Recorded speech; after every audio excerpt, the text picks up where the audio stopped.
nuyuwaat nañ leen bu baax a baax amaat mbégte ñëw jàkkaarloo ak yéen nu ñu koy defee saa su ne rawatina ñi nga xam ne ñoo ñuy seetaan te nekk ci biir diaspora bi ñëwaat mbégte tey dalal koo xam ni kenn dootu ko présenté ci milieu showbiz bi Chon lay wuyoo dañu koy nuyu bàyyi ko mu nuyoo ak ñi nga xam ne ñu ngi koy seetaan Chon ñu ngi lay nuyu. soxna Ngoné ñu ngi lay ziar. ba yaa ngi ci jàmm. maa ngi si jàmm yow nag foo réer. maa ngi nii rek alors ñu bàyyi la nga nuyoo ak ñi nga xam ne ñu ngi lay seetaan. bon asalaamaaleykum waa Sénégal asalaamaaleykum waa adduna asalaamaaleykum waa diaspora bi ak les fans de Chon ak ñi bëggee Chon yi ñëpp à travers le monde. alors macha allah. ñu ngi lay jaajëfal yaa ngi koy wax léegi di ma laaj faux rire mais gars yow la ñuy laaj faux rire de. non Ngoné foo réer nga foo réer. ayca. non Ngoné Ndiaye non Ngoné Ndiaye mu mën na bon jant bi quoi Ngoné. mën na bon jant bi Ngoné mën na bon jant bi. ba léegi wala. Ngoné mañ na bu jant bi ba léegi moo tax kenn gisatuma mais xanaa gisoo ma. waaw waa gis nañ la de. ah macha allah je touche du bois. alors macha allah ñu xamee la bu baax maa ngi koy wax léegi ci li nga xam ne moom mooy milieu showbiz bi lu jëm ci photo ba nga teg yeneen projet ak yeneen projet Chon ci lan la nekk. bon macha allah ba léegi maa ngi ci photo yi Chon photographe ba léegi ça va exister pour de bon mais comme li ñuy wax rek li olof di wax xar day weesu mbote boo dee xool photo léegi mën naa ni sax dafa yàqu à travers bon à travers les smartphones là tu vois chaque jour appareil yu bees yu nouvelle technologie bi mais nag tamit yàqu na waaye nag fa mu ne woon ba léegi mi ngi fa parce que chaque jour y a des na laa ko mën a waxee sax chaque jour say nit tey lépp looy def mu rafet chaque jour say client dañuy toog di la xaar say nit ñu ngi fi tu vois mais nag boo dee xool photo ni mu meloon ak léegi ça fait deux à l'époque la gënoon dox parce que y avait pas les smartphones et tout effectivement tu vois mais léegi ak nouvelle technologie bi la dafa xaw a rëy lu bari. mais kon bu ma la déggee ba tey lu jëm ci wàllu photographie. yaa ngi foofu mais gis nañu tamit am na ñeneen ñu ci dugg à part yéen xam nañ ne yéen a nekk au sommet ba léegi sax ak ñeneen macha allah ñu ñëw mais à part yéen tam am na ñeneen ñoo xam ne waaw mais am na beneen si génération bi ñëw et ça fait plaisir et ku ci mel ni booy Djengo macha allah booy Mag Vision def lu rafet su mel ni Omal Khari di def lu rafet You Pro Tons Pro ak ñeneen parce que loolu àdduna dafa am continuité booy ñi ngi liggéey bu rafet mais mooy li ma wax rek liggéey bi rafet na trop mais nañu wàllu retouche bi photo de retouche tey Ngoné sa teint naturel ñu indi la nga jaune baa nga rouge tu vois. mais est-ce que du bëgg mu rafet wala. non si bëgg non photo c'est de l'art la photographie c'est de l'art photo portrait la photo art la kon art bi bu si un peu de machin yokkoo rek dootu doon art man art laay dund et su may rakk lañu su may naataangoo lañu et ñi ngi def liggéey bu mucc ayib mais nañu wàññi tuuti retouche bi daal. d'accord photographie fan la yóbbu ak lan la may. bon macha allah photo yóbbu na ma fa sori. mais lépp dama koy si sama barke maam la parce que sama maam moo doon directeur Kodak sama ndijaay Ousmane Diop que je salue de passage tey moom ma def li ma doon Gueule Tapée xam nañ li may wax si lycée yi la école yi laa commencé photo studio laa jóge dem ci école yi de la fosse maa ngi les années 2000 les élèves de 2000 maa ngi leen di bëggee ñu nekkoon de la fosse ñëpp encore 2000 ba tey waa Lamine Gueye maa ngi leen di bëggee yéen ñi Chon doon photo ñëpp waa Saint-Michel waa British tu vois et nekk ci école yi di photo ba 2002 si laa dugg ci showbiz bi Alizé Club et may nuyu sama grand ba ci ak grand Eumeu surtout Eumeu Seye il m'a beaucoup épaulé tey ma nekk Alizé Club di photo fekk génération 2002 si soog a xew tak benn copain gis ma ni ma mais photo yi ngay photo artistes yi people la temps yooyu yebee la Coof magazine ma fi nekkoon boole maag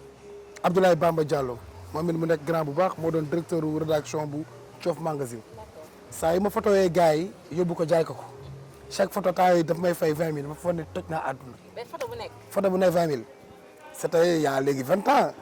su ma joxee 20 000 ma foog ne maa toj réew mi léegi nag photo bi ma may buzz mooy El Hadj Diouf au Sénat xam nga Sénégal ban match gars yi gagné jóge Coupe d'Afrique bi bañ qualifié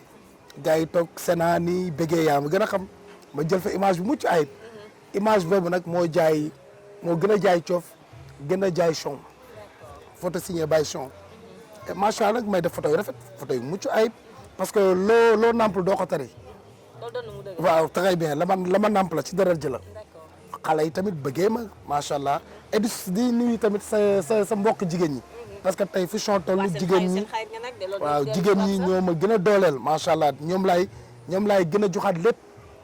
jigéen ñi et noonu di dem relation yi di ñëw Youssou Ndour côtoyé ma Mbaye Dièye Faye tu vois ak kilifa politique yi fi nekkoon à l'époque waa PDS yi ma am si ay relation yu mucc ayib ba tey ni may demee 2007 mariage yu Nicolas Anelka El Hadj Diouf ni ma Chon dañuy ànd mariage Nicolas Anelka ma naan El Hadj Diouf bi xanaa day tux yàmba Anelka gis na à travers yi ma doon def El Hadj gars yi bu ñu ñëwee vacances boo leen photo yi bu ñu dee ñibbi dañuy yóbbu photo yi bu ñu demee waaw comme que dañuy jóge vacances ku ne sa vacances Sénégal sama vacances Londres Espagne ba noonu Anelka gis samay œuvre mu nekk ko mu ne El Hadj Diouf ki laa bëgg mu photo ma El Hadj yi ma nañ dem man avant may dem ma damay signé contrat de El Hadj yi ma nañ dem mais ko ba ma demee ba Marrakech Anelka daf ma gis rek ni voilà c'est lui Chon photo mariage bi et que je lui salue de passage Nicolas Anelka Thierry Henry Sylvain Wiltord ñu nekk nit ñu baax tamit franchement El Hadj Diouf nag lépp moo ko waral ak Samuel Eto'o Didier Drogba et surtout nag mon ami yàlla day boole Rigobert Song et macha allah ma dem photo tissé fa une relation une famille ba tey loolu mooy wéy et ma jóge fa ñibbisi Youssou Ndour yóbbu ma Bercy man jógee Bercy mu yóbbu ma tournée mondiale tey su ma waree àdduna c'est grâce à Youssou Ndour ma koy ñaanal bu baax yàlla bàyyi ko fi may ko gudd fan wér ak wérle parce que il a beaucoup fait pour moi moom ak Mbaye Dièye Faye mais lépp bu amee c'est grâce à Mbaye Dièye Faye macha allah ku lim jum tey buñ fi nekkee sax di wax duñ fi. photo yóbbu na la fu ne. macha allah photo teral na ma. yóbbu na ma fu ne yaa ngi wax léegi ci loolu ci nga intégré. li nga xam ne moom mooy milieu showbiz bi. très bien une bonne question xam nga tey dama dem photo showbiz tey ni ma demee ba dugg ci parce que artistes yi laa doon gën a jëflanteel artistes yi ñoom ñëpp xam nañ li may wax photo naa ñëpp ku si nekk si li ma am bokk naa ak yow muy rappeurs yi di mbalaxmaan yi. et mu nekkoon casino du Cap-Vert macha allah mais salut Mario le gérant tey xam ni showbiz di séddee xam ni gérance ah yàlla tam may ma expérience ma dund ko ma ne pourquoi pas ba pare tamit promoteur amatul musique bi dafa xaw a suux te grand yi fi nekkoon léegi ñi ngi jëm mag mais pourquoi pas nous les jeunes ñu ñëw war a ñëw jël relève bi et man dans la vie il faut oser qui n'ose rien n'a rien ñëw jël relève bi di def samay soirée macha allah depuis 1 an et demi. laa ko commencé après corona bi ñëw ñu arrêté avec mon ami Henri Camara l'international Chon Evans H7 concept bi la tudd Chon Evans H7 macha allah. voilà mais showbiz bu yàgg. bu ñu duggee ak léegi macha allah yàgg na. showbiz ba woon ak léegi am na ay changements yan changements. trop sax parce que à l'époque c'était plus cool c'était plus sincère à l'époque showbiz bi xale yi tey ak xale yi démb du woon benn. xale yoo dem ñoo open classe ñoo open maturité il y avait pas de photo lépp c'était dans la discrétion totale amul snap amul ay yëfi def amul yëfi def comme li booy bi di ko waxee rek Pawlish yëfi def amul woon yëfi def lépp naturel woon ñu xamante nag suñu biir affaire di select franchement dëmb neexoon na et showbiz dëmb bi amoon na xaalis trop culture bi nga doon dox tu vois conseil bi bëri woon na podium yi bëri woon na macha allah 20 ans ci gannaaw daal moom ma dàqal tey. barki Sëriñ Tuubaa. mais yaa ngi koy wax léegi. lu jëm ci showbiz bu yàgg ba bu tey yaa ngi wax ñee ñoo gën a mature. ñi fi nekk ak yooyu scandale yi ngay gis léegi ci showbiz bi partagé ay photo fuité ay audio ak yooyu dañ koy gis ci vie normale mais ci showbiz bi la ëppee. showbiz ne mu tax parce que showbiz ba dem ak ba showbiz bi tey bokkul. tey dafa am une nouvelle vague mais andi différence bi. waaw parce que y a une nouvelle génération smartphone laa ko tuddee ñun sama génération ñun xamuñu woon internet portable 3310 la ñu yoroon ak yeneen Nokia ak yooyu mais léegi àdduna dafa évoluer àdduna day bouger kon àdduna bu day bouger comme ni ñu ko waxee da ngay bouger ànd ak moom mais si kaw ànd ak moom bi dafa am foo war a taxawee tey damay wax question bu am solo tey surtout yéen xale jigéen ñi jigéen mooy jur yéen nuy jur. tey boo demee ba àdduna changé technologie bi changé ñuy vocalante di yónnee ay photo et maa ngi gis benn waay bi xale yi di wax ci xale yi du ma tudd turam di saaga xale yi di wane ay taatu xale di wane ay photo porno xale pour te dire sunu yaay yi chéri yi liggéey nañ ba dee sunu baay yi liggéey nañ ba dee da ngay jur sa doom mu judd bonu boppam mais parents yi def nañ lépp dama koy jël exemple tey ci man tey bu ma neexoon bon dafa neex dawal oto bu rafet kër gu rafet ya am lépp mais yàlla ji tey am na fooy bokk de 3 à mois bon warul la emporter bon warul la yóbbu et di ñaaxaat sama rakk yi sama jarbaatu jigéen yi nanu xam ni adduna dafa gàtt tànk adduna dafa gàtt tànk nanu bàyyi photo yi ñuy yónnee góor ñi bàyyi photo yu ñaaw yu ñuy def tu vois parce que tey am naa ay jarbaat tey bëgguma sama ñu naan xoolal jarbaatu Chon tey yàlla na bu jarbaatu Chon nekk ci réseaux sociaux yi encore une fois sama rakk yi sama jarbaat yi nanu xam ne jigéen ñoom it moo leen jur xam nga tey ki ci am tendance dégg naa léegi waa jooj doon ko du ma ko tudd turam am jëkkër am far mooy lan tey ngoone boo demee ba nabatoo sa jëkkër amal fulaak faydaay ba ko fa dam tey Chon bu demee ba nabatul ngoone wala si njëkk ak tara ni la ngoone xool naa ba xool mais mënatul dem nanu ànd ñaanalante ñu tiisee de très bonne relation mais tey boo demee ba am jëkkër sa jëkkër santaratoo ko amatoo sensation bàyyi ko mu dem mais tendance am jëkkër am far yàlla na si yàlla musal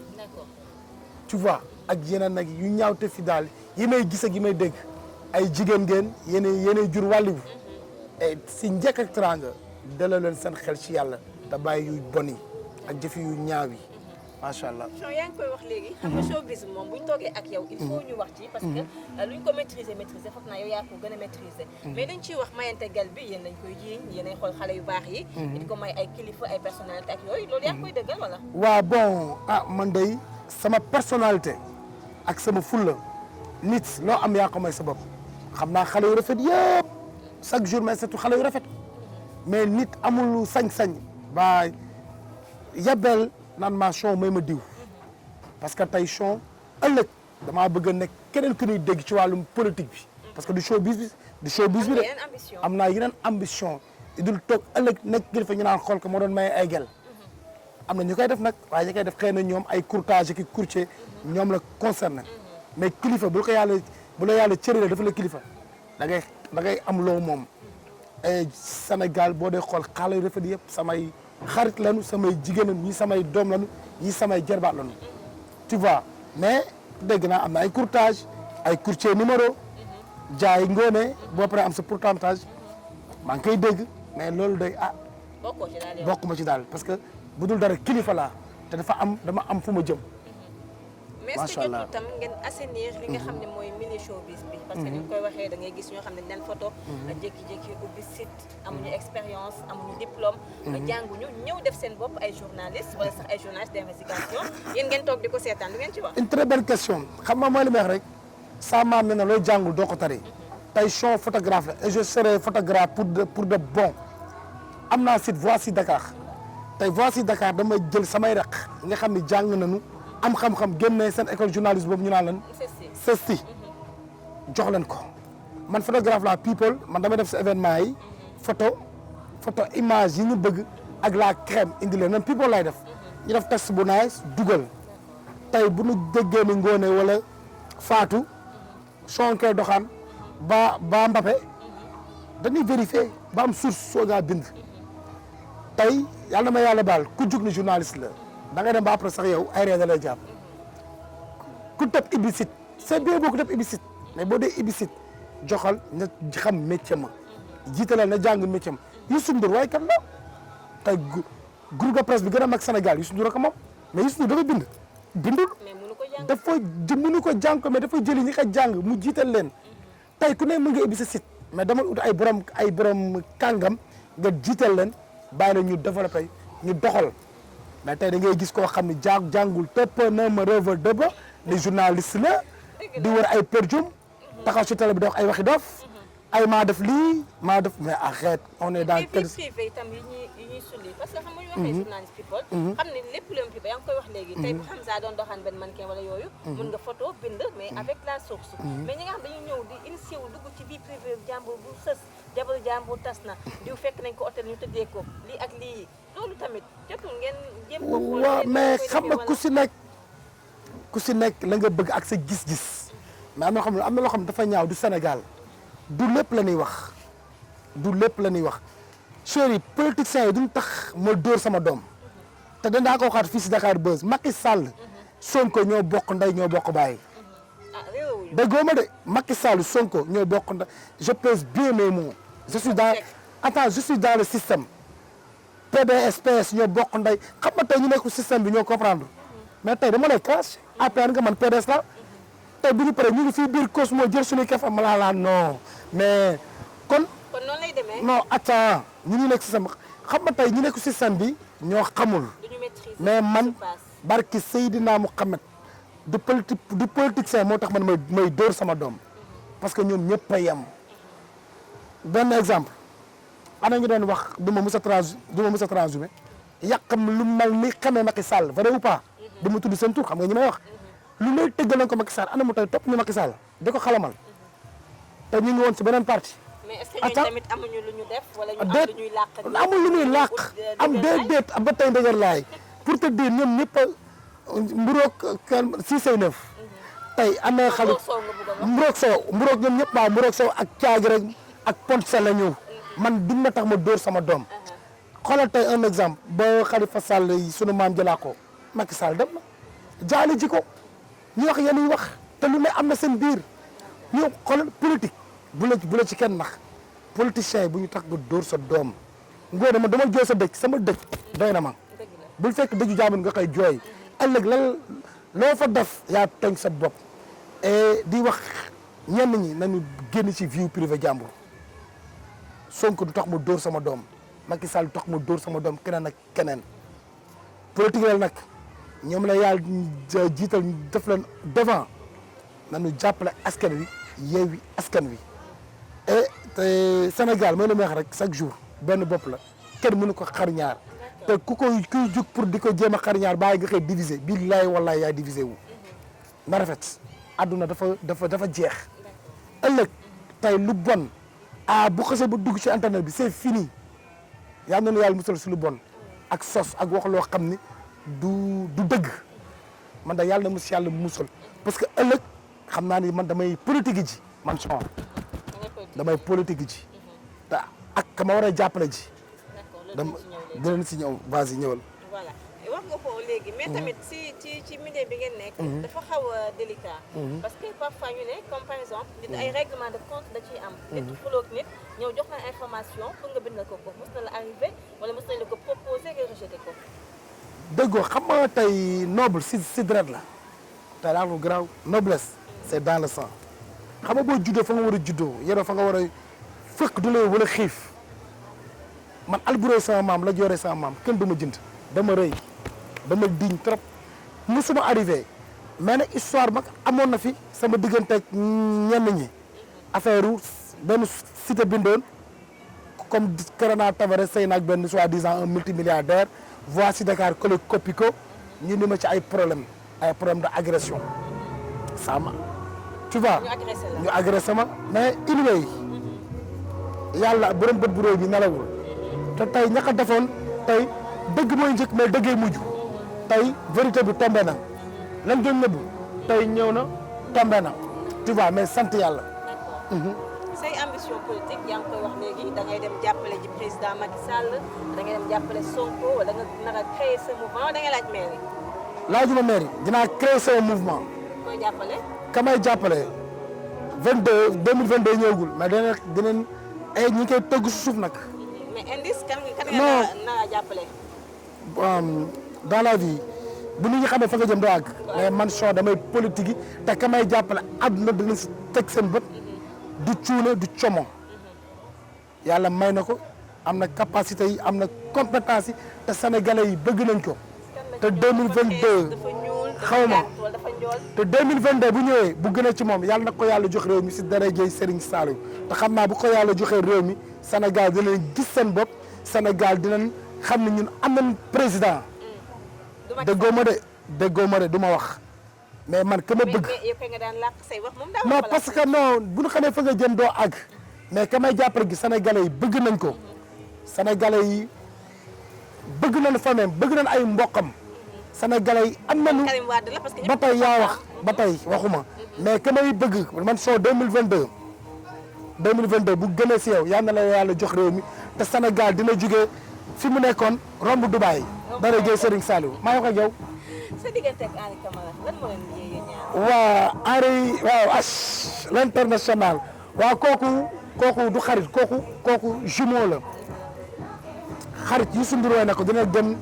doomu ndey dina gën doomu baay xarit mooy ki nga xam ne bu mettee mu ànd ak yow bu neexee mu ànd ak yow léeg-léeg mu am lu mu bëgg xam ci boppam jox la ko kon kooku yal na nu yàlla lafal cat c'est plus qu'on ami yal na la yàlla bàyyi sa kalamu njaboot ak sama ñaari seex yi xarit nga doomu ndey nga tu es tout pour moi waaw 25 ans d'amitié bu football boole wuñu. même relation yi tamit nga mag El Hadj Diouf. El Hadj sama xarit la non yàlla mu def 2002 ñoo ma bëgg mais waa 2002 ñoo ma bëgg Kali Fadiga El Hadj Lamine Henri Baf Ferdinand Coly Lamine Diatta Pape Malick Aliou Cissé Zabes macha allah mais yàlla Henri la ma booleel mais ñun ñëpp ay gars lañu macha allah. bés bu rëy bi ngeen fi créé woon fii ci Sénégal jël say photo ànd ak Ngoné Ndiaye Géwël ngeen def seen blanc xaw ma seen blanc toog Sénégal di yëngu ñu naan show am na fit dina ko rey ak dina dee fu ngeen mujjee. waaw mais góor fit ngeen di mbindeef Khadija ñaata la ko magee amul solo sama chéri bi billaay di ngeen ma bàyyi ak sama Ngoné Ndiaye sama bete bi. waaw mais show loolu théâtre la. waaw non bon franchement bon c'était film la woon nag quoi. film la woon mais li ñu mën a bëggoon àdduna leen yëg waaw xale yi kay lu ne dégg naa ko xale yi tey ma leeral leen film la woon lu ne yàq nañ ma ko lu ne wax nañ ma ko mais sant yàlla buzz bi lañ ci bëggoon te yàlla defal nañu ko am nañu buzz bi. dans la vraie vie ñu ci bari ñu ngi naan est-ce que ñoom ñaar nekkuñu ba tey. mën na ne de àdduna fi lépp mën na ne de. waaw la wala déet waxal mu leer. lépp mën na ne daal Ngoné ak a jongoma ak a son ak a xet gu nekk. tey Ndiaye jaata Ndiaye loolu yëpp ñam nga fi. non c'est une grande dame jigéen bu grande dame bu la rombee xam ne grande dame romb na la te Ngoné Ndiaye c'est une grande dame borom la paillette ay love you ma chérie. déclaration d'amour nga def noonu. love you ma chérie ñëwal. sa banque gi nga banque ñu ne show yorutu dërëm. jékki-jékki tëgg ay soirée def ay publicité ku ne sa ginnaaw ki lay suqali kan la. mais show ni ko xool naan dafa banque mais xool ma rek. mais show ne da nga daanu yow daw. sant yàlla. mais ki nekk sa ginnaaw ñu ne fan yii kan la. sant yàlla sax nekkul kon ki nga xam ne moom mooy mu ngay waaj a jàppale pour présidentielle yi moo nekk sa ginnaaw du la booster. lépp mën na ne de. mais en tout cas daal Shawn Evans daal forever. Shawn Evans forever. Cheikh yi ça fait 25 ans je suis dans le milieu. yàlla teral na ma ci photo. yàlla teral na ma ci photo te du ma yàqat. àdduna dans la vie chaque chose à son temps te xamoon naa ni showbiz bi day yàgg rek dina tegu samay loxo. te mi ngi say loxo. ay guddi yi mi ngi samay loxo macha allah et ñu ngi waajal ay affaires yu parce que culture bi foog mu dekkiwaat. 2022 nag maa ngi waajal festival bu rëy fii Sénégal. incha allah macha allah yàlla baax na daal wax baaxul. sa diggante ak Viviane Chidid Ndour. waaw Viviane c'est une sœur c'est une amie Viviane. li ñu boole mën a moom dafa bari en commençant par Youssou Ndour ñu wàcc ba si suuf mu nekk une grande dame mu nekk Yaay Fall nekk talibé nekk jigéen ju baax moom ak Aïda Coulibaly jabaru Youssou Ndour xam nga nit boo xamul rek xamoo ko mais boo dee seet Yaay Fall Viviane Yaay Fall Aïda Coulibaly Yaay Fall la sama chéri sama mag Maam Ndiaye Yaay Fall la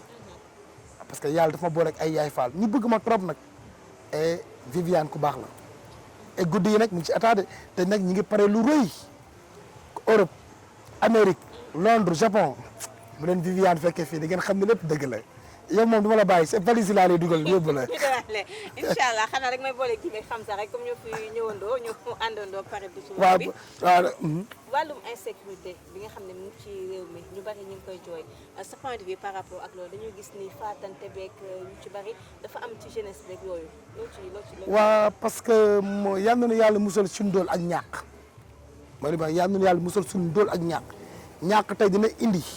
yal na ma yàlla baal prostitution ñàkk dina indi tey agression